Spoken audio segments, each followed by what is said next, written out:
நீதி கதைகள். பேராசை பெரும் நஷ்டம். கந்தசாமி என்ற ஒரு ஏழை மனிதன் தன் மனைவியுடன் சிறு குடிசை ஒன்றில் வாழ்ந்து வந்தார். இருவருக்கும் வயதாகி விட்டதால் வேலைக்கும் செல்ல முடியாது போகவே தங்களிடம் இருந்த பொருட்களை விற்று சாப்பிட வேண்டிய நிலை அவர்களுக்கு ஏற்பட்டது. நாட்கள் செல்ல செல்ல அவர்கள் உண்ண உணவின்றி தவித்தனர். இந்நிலையில் அந்த வயோதிபர் ஆண்டவனை நோக்கி தனது நிலையினை எடுத்து கூறி பிரார்த்தித்தார். அவர் மீது இரக்கம் கொண்ட இறைவன் அவர் முன் தோன்றி அவரின் குறைகளை தீர்க்க அவருக்கு தங்க முட்டை இடும் வாத்து ஒன்றை பரிசளித்தார்.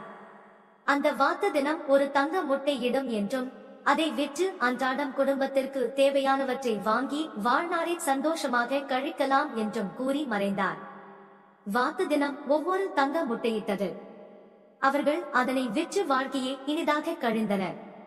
ஒரு நாள் கந்தசாமியின் மனைவி தன் கணவனிடம் சென்று தினம் தினம் இந்த வாத்து ஒவ்வொரு தங்க முட்டையை இடுகின்றது, இப்படியே இருந்தால் நாம் எப்படி பெரிய பணக்காரர் ஆவது என்று சொல்லி புலம்பினாள்.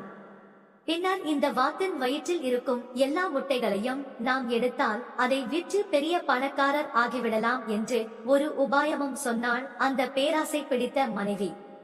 இதை கேட்ட கந்தசாமியும் சரி என ஏற்றுக்கொண்டார். உடனே கந்தசாமி அந்த வாத்தை பிடித்து வாத்தின் வயிற்றில் இருக்கும் எல்லா தங்க முட்டைகளையும் எடுக்கும் நோக்கில் அதன் வயிற்றை பிளந்தார். என்ன ஆச்சரியம், அதன் வயிற்றில் ஒரு முட்டையுமே இருக்கவில்லை, வெறும் குடலே இருப்பதைக் கண்டு மனம் வருந்தினார். தினம் ஒரு தங்க முட்டையிட்ட வாத்து இறந்து விட்டதால் வறுமை அவர்களை மீண்டும் சூழ்ந்து கொண்டது. தங்கள் பேராசையே பெரும் தரித்திரத்தை தந்தது என மனம் வருந்தி ஏழ்மையாகவே வாழ்ந்து உண்ண உணவின்றி இறந்தனர். நீதி. கிடைப்பதை கொண்டு பயன் பெறுவதே நன்மை தரும், மாறாக பேராசை கொண்டால் பெரு நஷ்டத்தையே விளைவிக்கும்.